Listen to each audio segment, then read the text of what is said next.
Hi hello నమస్తే. నా పేరు పద్మజ. మనం ninth class Andhra Pradesh ninth class Hindi subject గద్య భాగంలో లెసన్స్ చదువుకుంటున్నాం. అందులో గద్య భాగంలో లాస్ట్ లెసన్ ఉండిపోయింది, శుక్ర తారేకే సమాన్. శుక్ర తారే, శుక్ర నక్షత్రం, తారే అంటే శుక్ర నక్షత్రం లాంటి మనిషి అని అర్థం. ఈ లెసన్కి లేఖక్ స్వామి ఆనంద్. ముందు అతను ఏం చెప్తున్నారో ఏంటో, అతని పరిచయం ఏంటో చూద్దాం. स्वामी आनंद का परिचय। जन्म गुजरात के कठियावाड़ा जिले के किमड़ी गांव में सन 1887 में हुआ है. గుజరాత్లోని కఠియావాడ అనే జిల్లాలోని కిమిడి అనే ఊర్లోని 1887లో అతను పుట్టారనమాట. ఇంకా అసలీ నామ్ ఇతని పేరు ఏంటంటే హిమ్మత్ లాల్. जब स्वामी 10 साल के थे, कुछ साधुओं ने अपने साथ हिमालय की ओर ले गए और इनका नाम స్వామి ఆనంద్ రఖా है. ఇతను 10 సంవత్సరాల వయసులో ఉన్నప్పుడు కొంతమంది సాధువులు అతనితోటి హిమాలయాన్ని తీసుకుని వెళ్ళిపోయి అక్కడ ఇతని పేరుని నామకరణం చేసి స్వామి ఆనంద్ అని పెట్టారనమాట. स्वामी आनंद 1907 में स्वामी आनंद स्वतंत्रता आंदोलन से जुड़ गए हैं. ఇండియాని ఇండిపెండెంట్ చేయడం గురించి ఆ ఆందోళన అప్పుడు 1907లోని మనకి స్వతంత్రం రాలేదు కదా. ఆ కార్యక్రమంలో ఇతను జాయిన్ అయిపోయారు అనమాట. అఖబార్ महाराष्ट्र से कुछ समय तक तरुण हिंद अखबार निकाला है. మహారాష్ట్ర నుంచి తరుణ్ హింద్ అనే న్యూస్ పేపర్ ఇతను ఓపెన్ చేశారు. फिर बाल गंगाधर तिलक के केसरी अखबार से जुड़े. తర్వాత కేసరి న్యూస్ పేపర్తో ఇతను కలిశారనమాట. नेक्स्ट 1917 में गांधी जी के सत्संग में आने के बाद उनके निर्देशन में नवजीवन और यंग इंडिया की प्रसार व्यवस्था संभाली. తర్వాత ఇతను గాంధీజీతో కలిసి నవజీవన్ యంగ్ इंडिया అనే వ్యవస్థలోని జాయిన్ అయిపోయారు అనమాట. इसी समय गांधी जी और उनके निजी सहयोगी महादेव भाई देसाई और बाद में प्यारे लाल जी को निकट से जानने का अवसर मिला. అతనితో కలిసి పనిచేసినప్పుడే అతను సెక్రటరీ, గాంధీజీ సెక్రటరీ మహాదేవ్ భాయ్ దేశాయ్ గురించి, ప్యారేలాల్ జీ గురించి ఇతనికి బాగా వాళ్ళ గురించి తెలుసుకున్నారన్నమాట. गुजराती भाषा में लिखे गए प्रस्तुत पाठ शुक्र तारे के समान में ఈ లెసన్లోని లేఖక్ ने गांधी जी के निजी सचिव महादेव भाई देसाई की बेजोड़ प्रतिभा और వ్యస్తతం దినచర్యకు ఒకేరా है. ఇందులోని అతని దగ్గర గాంధీజీ దగ్గర పనిచేసిన సచివ్ ఎవరు సెక్రటరీ మహాదేవ్ భాయ్ గురించి, అతని దినచర్య గురించి చాలా బాగా ఇతను చెప్పారనమాట. లేఖక్ మహాదేవ్ భాయ్కి అంటే గాంధీ దగ్గర చేసే మహాదేవ్ భాయ్ గురించి సరళత, సజ్జనత, నిష్ఠ, संपूर्ण लगन और निराभिमान को लेखक ने पूरी ईमानदारी से शब्दों में पिरोया है. అంటే అతని సరళత, సజ్జనత, నిష్ఠ, పని మీద ఉన్న శ్రద్ధ ఇవన్నిటి గురించి ఎంతో బాగా లేఖకు వర్ణించారనమాట. అది చూద్దాం. लेखक के अनुसार कोई भी महान व्यक्ति महान कार्य तभी कर पाता है. ఒక మహాన్ వ్యక్తి మహాన్ కార్యం అప్పుడే చేస్తాడు जब उसके साथ ऐसा सहयोगी हो जो उसके तमाम चिंताओं उलझनों को अपने सर ले ले. మన తోటి ఉన్నవాళ్ళు మన సమస్యల్ని తన తీసుకున్నారనుకోండి, అది మన కార్యం చాలా సులువు అవుతుంది. అతను సహాయపడడం వల్ల ఆ కార్యం మహాన్ అవుతుంది. అలాగే ఇక్కడ ఎవరెవరు గాంధీజీకి సహాయం చేస్తూ తన కార్యాలన్నీ చేస్తున్న వాళ్ళు ఎవరు? గాంధీ के लिए महादेव भाई और प्यारे लाल जी ऐसे ही शख्सियत थे. వీళ్ళిద్దరే తనకి చాలా సపోర్ట్గా ఉండి తన పనులన్నీ, తన సమస్యలన్నీ తన తీసుకొని తన పనిగా భావించేసి గాంధీజీకి సహాయం చేసి పనులు చేసేవారు అనమాట. లేఖక పరిచయం చూసుకున్నాం కదా, ఇప్పుడు లెసన్ చదువుకుందాం. లెసన్ ఏమేంటి? శుక్ర తారేకే సమాన్. శుక్ర తారే అంటే నక్షత్రం, శుక్ర నక్షత్రం లాంటివాడు. ఎవరి గురించి చెప్తున్నారు ఇందులోని? దాని గురించి ఎవరి గురించి అయితే చెప్తున్నారో అతను శుక్ర తారే లాంటి వారు అని ఎగ్జాంపుల్ చెప్పి చెప్తున్నారనమాట. లెసన్ చూద్దాం, విందాం, చదువుకుందాం. ఆకాశ్ కే తారో మే శుక్ర కి కోయి జోడ్ నహీ హై. ఆకాశంలో ఉన్న స్టార్స్ అన్నిటిలో కన్నాను శుక్ర స్టార్ చాలా అంటే చాలా పెద్దది, షైనింగ్ అని చెప్తున్నాను అనమాట. శుక్ర చంద్ర కా సాథీ మానా గయా హై. ఆ శుక్ర తార, శుక్ర నక్షత్రం చంద్రుడికి ఎప్పుడు తోడుగా ఉంటుందట. उसकी आभा प्रभा का वर्णन करने में संसार के कवि थके नहीं हैं. దాని వెలుగు ప్రకాశం గురించి వివరించడానికి సంవత్సరాల్లో ఉన్న కవులు కూడాను అలసిపోయేవారు కాదు. అంటే అంత గొప్పది ఆ శుక్రతార. फिर भी नक्षत्र मंडल में कल की रूप इस तेजस्वी तारे को दुनिया या तो ऐन शाम के समय बड़े सवेरे घंटे 2 घंटे से अधिक देख नहीं पाते थे. సో నక్షత్ర మండలాలని దీని తేజస్సుని చూడాలి అంటే సాయంత్రం టైంలోని లేదా తెల్లవారుజామున 1 గంట 2 గంటలే కనిపిస్తుందట. इसी तरह भाई महादेव जी आधुनिक भारत की स्वतंत्रता के उषा काल में अपनी वैसे ही आभा से हमारे आकाश को जगमगाकर देश और दुनिया को मुग्ध करके शुक्र तारे की तरह की अचानक अस्त हो गए हैं. సో శుక్ర తారే లాంక ఎవరు? మహాదేవ్జీ. ఆ మహాదేవి మన ఆధునిక భారతదేశంలోని స్వతంత్రత గురించి ఎంతో పాటలు పడి చాలా మంచి వెలుగులో వచ్చి ఆకాశం అంతాకి వెలిగించిన ఈ శుక్రతారలాగా వెలిగించేసి దేశ విదేశాలు ఆశ్చర్యపడేటట్టు పనిచేసి లాస్ట్కి శుక్రతార అంతమైనట్టు ఇతను కూడా సడన్గా అంతమైపోయారు అని చెప్తున్నారు అన్నమాట. सेवा धर्म का पालन करने के लिए इस धरती पर जन्मे स्वर्गीय महादेव देसाई गांधी जी के मंत्री थे. ఈ స్వర్గీయ మహాదేవ్ దేశాయి గాంధీజీకి మంత్రి थे. అతని దగ్గర ఉండేవారు అన్నమాట మంత్రిగాను. So secretary अनమాట. मित्रों के बीच विनोद में अपने को गांधी जी का हम्माल कहने और कभी कभी अपना परिचय उनके पीर, बावर्ची, बिश्ती, खर के रूप में देने में वे गौरव का अनुभव किया करते थे. సో మిత్రం కే బీచ్ ఫ్రెండ్స్ దగ్గర ఉండి ఆడుతూ పాడుతూ వినోదం చేస్తూ గాంధీజీ కా హమ్మాల్ కహనే మే, హమ్మాల్ అంటే బోజ్ ఉఠానే వాళ్ళ, కూలీలాగా. సో గాంధీకి నేను కూలీ అని చెప్పుకునేవాడు. కభీ కభీ అపనా పరిచయ్, పీర్ అనేవాడు. పీర్ అంటే మహాత్మా. బావర్చి అనుకునేవాడు. బావర్చి అంటే రసోయి, అదే ఖానా బనానే వాళ్ళ, వంటోడు. బిష్తి, బిష్తి అంటే వ్యక్తి అన్నమాట.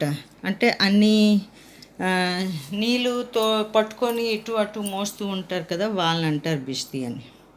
ఖర్, ఖర్ అంటే గాడిద అనమాట. కే రూప్ మే దేనే మే వే గౌరవ్ కా అనుభవ్ కియా కర్తే. ఈ పేర్లన్నీ అతను పెట్టుకొని ఈ పేర్లు ఎవరైనా అంటే అతను చాలా గౌరవంగా అనుకునేవాడు. సో గాంధీ కే లియే వే పుత్ర సే భీ అధిక్ థే. కానీ ఇతను ఇలాగ అనుకునేవాడు, కానీ గాంధీకి అతని కొడుకు కన్నా ఎక్కువ ఇతను. జబ్ सन 1917 में वे गांधी के पास पहुँचे थे, तभी गांधी जी ने उनको तत्काल पहचान लिया और उनको अपने उत्तराधिकारी का पद सौंप दिया. ఎప్పుడైతే ఇతను 1917లోని గాంధీ దగ్గరికి వెళ్ళారో వెంటనే గాంధీజీ ఇతను చాలా కష్టపడి చేసేవాడు, మంచి వ్యక్తి అని తెలుసుకుని అతను ఉత్తరాధికారిగా ఇతనికి అప్పచెప్పారనమాట. सन 1919 में जलियांवाला बाग के हत्याकांड के दिनों में 1990లోని జలియావాలా బాగ్ హత్యాకాండ తెలిసింది కదా, జలియావాలా బాగ్ హత్యాకాండ్. సో అప్పుడు పంజాబ్ जाते हुए गांधी को पलवल स्टेशन पर गिरफ्तार किया गया था. ఆ కాండ్లోని పంజాబ్ వెళ్తుంటే గాంధీజీకి పల్వల్ స్టేషన్లోని అరెస్ట్ చేశారు. गांधी जी ने उसी समय महादेव भाई को अपना वारिस कहा था. ఎప్పుడైతే అతనికి జైలుకి పంపించేశారు అప్పుడు తను ఏమన్నారు, నేను ఎంత చేశాను, నా తర్వాత నా వారిసుడు అతను చూసుకుంటాడు అని. ఎవరు? महादेव देसाई गुరించి. सन 1929 में महादेव भाई आ सेतु हिमाचल देश के चारों कोनों में समूचे देश के दुलारे बन चुके थे. 1929 1928లో మహాదేవ్ భాయ్ ఏమో సేతు బంధు అంటే ఆ సేతు హిమాలయ అంటే రామేశ్వరం నుంచి హిమాలయ వరకు అతని పేరు మారుమోగిపోయింది అన్నమాట దేశ విదేశాలను.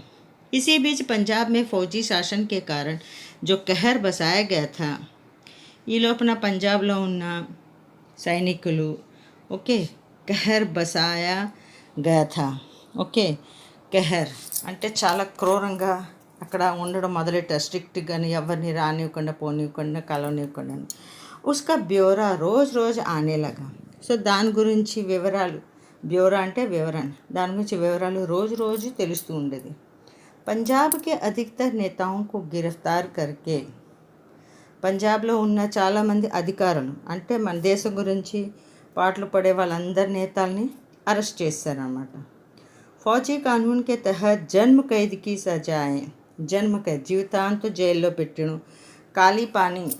కాలాపానీ భేజ్ దియా గయా. కాలాపానీ అంటే సముద్రం మధ్యలోని ఒక కోటలోని చీకటలోని మనుషుల్ని పెట్టేసి అలాగా వాళ్ళకి తిండి నిద్ర లేకుండా నరకం అన్నమాట. అలాగా ఉంచి వాళ్ళని చంపేసేవారు. అందుకే కాలాపానీ అంటే పెద్ద పనిష్మెంట్ అన్నమాట. लाहौर के मुख्य राष्ट्रीय अंग्रेजी दैनिक पत्र, లాహోర్లోని ఒక ఇంగ్లీష్ మ్యాగజైన్ డైలీగా వస్తుంది.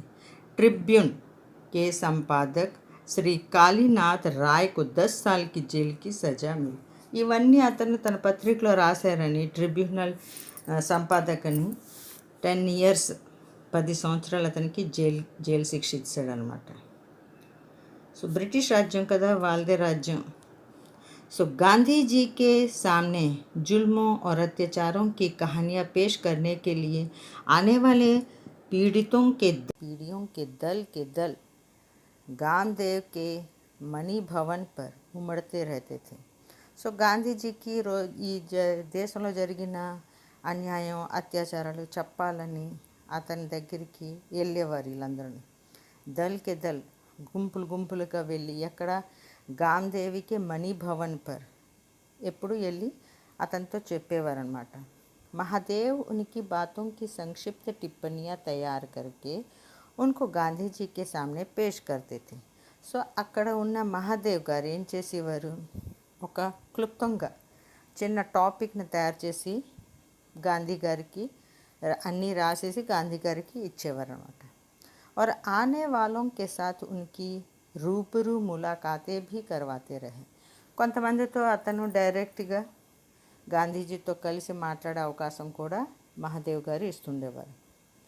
గాంధీజీ बम्बई అంటే ఇప్పుడు ముంబై అన్నమాట के मुख्य राष्ट्रीय अंग्रेजी दैनिक बॉम्बे क्रॉनिकल में इन सब विषयों पर लेख लिखा करते थे. సో గాంధీజీ ఇంకొక English news paper Bombay Chronicle అని, అందులోని ఈ విషయాలన్నీ అందులో రాస్తుండేవారు. క్రానికల్ మే జగకి తంగి బని రతి. ఈ విషయాలు ఎంత ఎక్కువైపోయిందంటే పేపర్ కూడా చాలలేదట, అంటే అంత ఎక్కువ విషయాలు. కుछ ही दिनों में क्रोनिकल के निडर अंग्रेज संपादक हॉर्नी मैन को सरकार ने देश निकाले की सजा देकर इंग्लैंड भेज दिया गया. క్రానికల్ న్యూస్ పేపర్కి డైరెక్టర్ ఎవరు, సంపాదక్ హార్నీ మ్యాన్. అతను ఇంగ్లీష్ వాడే కదా. సో అతను కూడాను పనిష్మెంట్గా ఏం చేశారు, దేశం నుంచి గెంటించేసి అతనికి ఇంగ్లాండ్ పంపించారనమాట. ఉన్ దినో బొంబాయికి 3 నయ నేత थे. అప్పుడు బొంబాయికి 3 నేతలు ఉండేవారు. ఎవరు, శంకర్లాల్ బ్యాంకర్, ఉమర్ సోబానీ, జమనాథ్ దాస్, ద్వారకాదాస్ అని. ఇన్మే అంతిम శ్రీమతి బేసెంట్ కే అనుయాయి थे. సో వీళ్ళందరూని అనుచరులు, ఎవరికి, శ్రీమతి బేసెంట్కి అనుచరులుగా ఉండేవారు అనమాట. ఏ నేత యంగ్ ఇండియా నామ్ కా ఏక్ అంగ్రేజీ సాప్తాహిక్ భీ నికాల్తే थे. వీళ్ళు ఏం చేసేవారు, యంగ్ ఇండియా అనే పేరుతోటి ఇంగ్లీష్ వీక్లీ తీసేవారనమాట. లేకిన్ ఉస్మే క్రానికల్ వాలే హార్నిమ్యాన్ హీ ముఖ్య రూప్ సే లిఖతే थे. సో అందులోని ఏ విషయాలు క్రానికల్లో అయితే ఏ విషయాలు చెప్పేవారో అవి అందులోని రాస్తుండేవారు. उनको देश निकाला मिलने के बाद इन लोगों को हर हफ्ते साप्ताहिक के लिए लिखने वाली की कमी रहने लगी. సో వారంలోని విషయాలు రాయాలి అంటే రాసిన వాళ్ళు తక్కువైపోయారట అక్కడ. ये तीनों नेता गांधी के परम प्रशंसक थे और उनके सत्याग्रह आंदोलन में बम्बई के बेजोड़ नेता भी थे. సో ఈ ముగ్గురు నేతలు గాంధీజీకి చాలా గాంధీజీ అతని ముగ్గురిని మెచ్చుకుండేవారు. నెక్స్ట్ సత్యాగ్రహ ఆందోళన కూడాను బాంబేలోని కలిసి ఉన్నారు. సో इन्होंने गांधी जी से विनती की कि वे यंग इंडिया के संपादक बन जाए. వాళ్ళేమన్నారు గాంధీజీకి, మీరు యంగ్ ఇండియాకి సంపాదక్ అయిపోండి. ఓకే, సో దానివల్ల మనం మనకి రాయడానికి మన దగ్గర ఉన్న విషయాలు డైరెక్ట్గా రాసుకోవచ్చు అని. गांधी को तो इसकी सख्त ज़रूरत ही उन्होंने विनती तुरंत स्वीकार की. సో గాంధీజీ కూడా ఓకే, మనకు కూడా రాసే వాళ్ళు ఉండాలి కదా, సో మనకి ఉన్నారు, మనం రాద్దాము డేరింగ్ చేసుకొని అని అతను ఒప్పుకున్నారన్నమాట. गांधी जी का काम इतना बढ़ गया कि साप्ताहिक पत्र भी कम पड़ने लगे. సో అతని వర్క్ ఎంత ఎక్కువైపోయిందంటే వీక్లీలో రాయాలి అంటే చాలా విషయాలు ఉండిపోతున్నాయి, రాయడానికి అవ్వట్లేదు. సో గాంధీజీని యంగ్ ఇండియాకు హఫ్తే మే 2 बार ప్రకాశిత్ करने का निश्चय किया. అప్పుడేం చేశారు, విషయం ఎక్కువైపోతుంది, వీక్లీ ఒకటంటే అవ్వట్లేదు, సో వీక్లీ 2 times తీయడం మొదలెట్టారు यंग इंडिया मैगज़ीन ने. हर रोज़ का पत्र व्यवहार और मुलाकातें, आम सभाएं आदि कामों के अलावा यंग इंडिया साप्ताहिक में छापने के लेख, टिप्पणियाँ, पंजाब के मामलों का सारा संक्षेप और गांधी जी के लेख, यह सारी सामग्री हम 3 दिन में तैयार करते. సో వీళ్ళు ఏం చేసేవారు, ప్రతిరోజు పత్ర వ్యవహారం. సో మనం ఒక న్యూస్ మ్యాగజైన్కి ఏదైనా విషయాలు కావాలంటే చాలామంది ప్రజలు కూడాను ఆ ఆఫీస్కి లెటర్స్ రాస్తారు కదా, ఆ లెటర్స్ తీయడం, చదవడం, ములాఖాత్ కలవడం, మా సభలు ఎక్కడ జరుగుతుందో అది చూడడం, దాంతోపాటు యంగ్ ఇండియాకి ఏటేటి రాయాలి, ఏంటి టాపిక్స్, ఎలా రాయాలి, ఏంటి రాయాలి అని అవన్నీ చూసుకోవడానికి వీళ్ళు ముగ్గురు ఉన్నారనమాట. అంటే 3 రోజులకు ఒకసారి కదా యంగ్ ఇండియా, అంటే వారానికి 2 సార్లు కదా. సో ఈ 3 రోజులు ఇవన్నీ అందులోని ప్రింట్ అవుతూ ఉండేదన్నమాట. యంగ్ इंडिया के पीछे पीछे नवजीवन भी गांधी जी के पास आया. యంగ్ ఇండియాలో ఎప్పుడైతే వారానికి 2 సార్లు ప్రింట్ చేసి ప్రజల్లో వెళ్తుందో దాని అనేతలే నవజీవన్ అనే మ్యాగజైన్ కూడా గాంధీజీ దగ్గరికి వచ్చారనమాట. दोनों साप्ताहिक अहमदाबाद से निकलने लगे. ఆ 2 న్యూస్ పేపర్లు మ్యాగజైన్స్ వీక్లీ అహ్మదాబాద్ నుంచి వచ్చేదనమాట. 6 महीनों के लिए मैं भी साबरमती आश्रम में रहने पहुंचा. సో 6 months గురించి ఇతను సాబర్మతి ఆశ్రమంలోని ఉండడానికి వెళ్ళారన్నమాట. शुरू में ग्राहकों के हिसाब किताब की और साप्ताहिक को डाक में डलवाने की व्यवस्था मेरे जिम्मे रही. मेरे అంటే అక్కడ ఎవరు, లేఖక్ అనమాట. ఏమంటున్నారు, స్టార్టింగ్లోని గ్రాహకంకి హిసాబ్ కితాబ్కి, ఓకే, సో వాళ్ళ రాతకోతలు ఏంటి, ఎంత రాయాలి, కౌంట్స్, ఒక లిమిట్ ఉంటుంది కదా, ప్రతి ఒక్కరు 10 పేజీలు రాసేస్తే ప్రింట్ చేయలేం కదా, సో దానికి లెక్క, ఓకే, నెక్స్ట్ ఎంత ఖర్చు అవుతుంది, ఇవన్నీ హిసాబ్ అనమాట చూడడం. వీక్లీలోని డాక్ మెడల్ వానికి వ్యవస్థ, సో పోస్ట్లోని వేయడం, ఇవన్నీ రెస్పాన్సిబిలిటీ అంతా ఈ లేఖకదనమాట स्वामी आनंद. लेकिन कुछ ही दिनों के बाद संपादन सहित दोनों साप्ताहिकों की और छापा खाने की सारी व्यवस्था मेरे जिम्मे आ गई.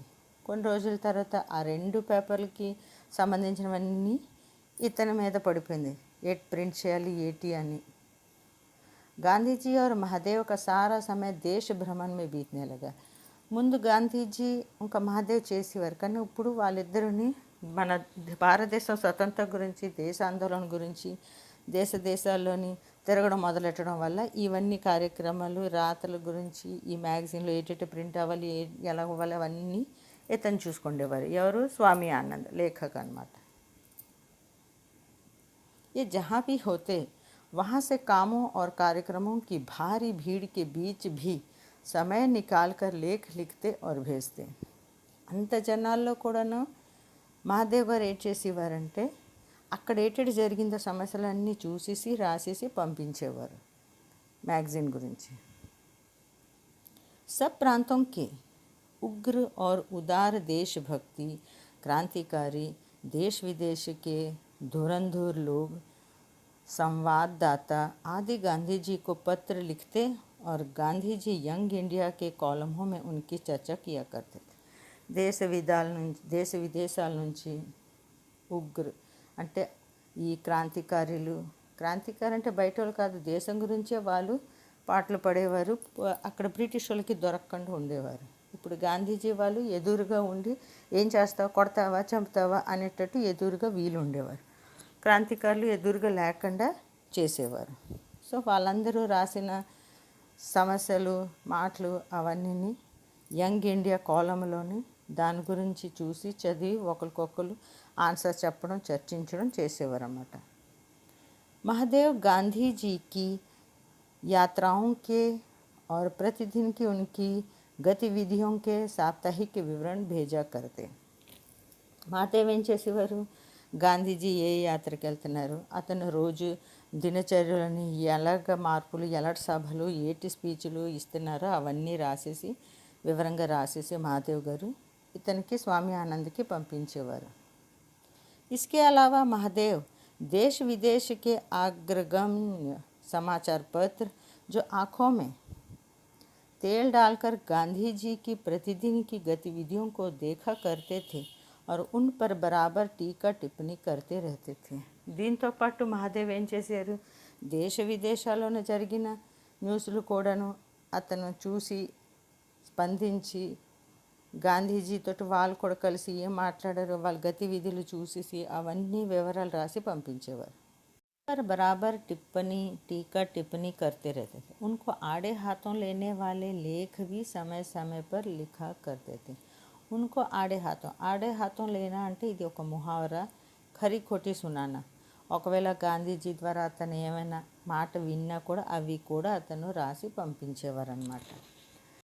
కాలం భర్పూర్ చౌక్సాయి, మంచి కాలంలో భర్పూర్ చౌక్సాయి, ఆశ్చర్యజనకంగా ఊంచేసే ఊంచే, అన్నిటికన్నా హై లెవెల్లో ఉన్న బ్రిటిష్ న్యూస్ పేపర్లోని లాగా అప్నాకర్ వాళ్ళు ఎలాగైతే ప్రచారం చేస్తారో అలాగా. సో గాంధీ కా ఆగ్రహ और कट्टर से कट्टर विरोधियों के साथ भी గాంధీ గారు అవతలలో ఎంత విరోధస్తులతోటైనా సరే తన సత్యనిష్టతోటి, తన వినయం వివేకంతో వాదిస్తూ మాట్లాడుతూ గాంధీజీకి తాలీం అంటే శిక్ష, ఇన్ సబ్ గుణోనే, ఈ అన్ని గుణాలను కలిపి తీవ్ర मतभेदों और विरोधी प्रचार के बीच भी ఇంత సమస్యలు ఉన్నా కూడా వాళ్ళ మధ్యన ఉంటుండగా ఎవరు, महादेव जी देश विदेश के सारे समाचार पत्रों की दुनिया में అన్ని న్యూస్ పేపర్లోని ఇంకా ఆంగ్లో ఇండియన్ న్యూస్ పేపర్లో కూడాను వ్యక్తిగత రూపంగా ఎండీకు అంటే మహాదేవ్కి సబ్సే లాడ్లా బనా దేగా, చాలా ఫేమస్ అయిపోయాడు అతను. గాంధీజీ కే పాస్ ఆనేకే పహలే, గాంధీ దగ్గరికి రాకముందు अपनी विद्यार्थी अवस्था में महादेव ने सरकार के अनुवाद विभाग में नौकरी की थी. సో గాంధీజీ దగ్గర చేరకముందు అతను ఎక్కడంటే గవర్నమెంట్, అదే బ్రిటిష్ గవర్నమెంట్లోని ట్రాన్స్లేట్ డిపార్ట్మెంట్లోని జాబ్ చేస్తుండేవారు. నరహరి భాయ్ ఉనికి జిగిరి దోస్తే, నరహరి భాయ్ అనే వ్యక్తి ఇతనికి క్లోజ్ ఫ్రెండ్గా ఉండేవాడు. దోనో ఏక్ సాత్ వకాలత్ పడే थे. వకాలత్ అంటే లా చదవడం అనమాట. दोनों ने अहमदाबाद में वकालत भी साथ साथ ही शुरू की थी. ఇద్దరు అహ్మదాబాద్లోని లా ప్రాక్టీస్ కలిసి ఒకేసారి స్టార్ట్ చేశారు. इस पेशे में आमतौर पर स्याह को सफ़ेद और सफ़ेद को स्याह करना होता है. లాయర్ ఉద్యోగం ఏంటి, ఇక్కడిది అక్కడ, అక్కడిది ఇటు, తెలుపుకి నలుపు, నలుపుకి తెలుపు అని వాదించడమే వాళ్ళ పని. సో సాహిత్య और संसार के साथ इसका कोई संबंध ही नहीं रहता था. నిజాలకి దాని వాళ్ళు చెప్పే వాదనలకి అసలు కనెక్షనే ఉండదన్నమాట. లేకిన్ ఇన్ దోనో నే తో ఉసీ సమయ సే ట్యాగోర్, వీళ్ళిద్దరూ అదే టైంలో ఏం చేశారు, ట్యాగోర్ శరత్ చంద్ర ఆదికి సాహిత్యకు ఉలట్నా పులట్నా షురూ కర్ దియా. వాళ్ళు రాసిన సాహిత్యాల్ని చదవడం మొదలెట్టారు వీళ్ళు. चित्रांगदा कच्छ देवयानी की कथा पर टैगोर द्वारा रचित चित्रांगदा अने कच्छ देवनी अने स्टोरी टैगोर द्वारा राशाరు. ఆ బుక్ పేరేంటి, విదాయిక అభిషాక్. అది नाटकम. नेक्स्ट शरद बाबू की कहानी. आदि अनुवाद उस समय की उनकी साहित्यिक गतिविधियों की देन है. సో ఆ స్టోరీని వీళ్ళు ట్రాన్స్లేట్ చేయడం మొదలెట్టారనమాట. సో ఈరోజుకి ఎంతవరకు చదువుకుందాం, మళ్ళీ మనం నెక్స్ట్ వీడియోలో కలుద్దాం. అంతవరకు సెలవు, బై.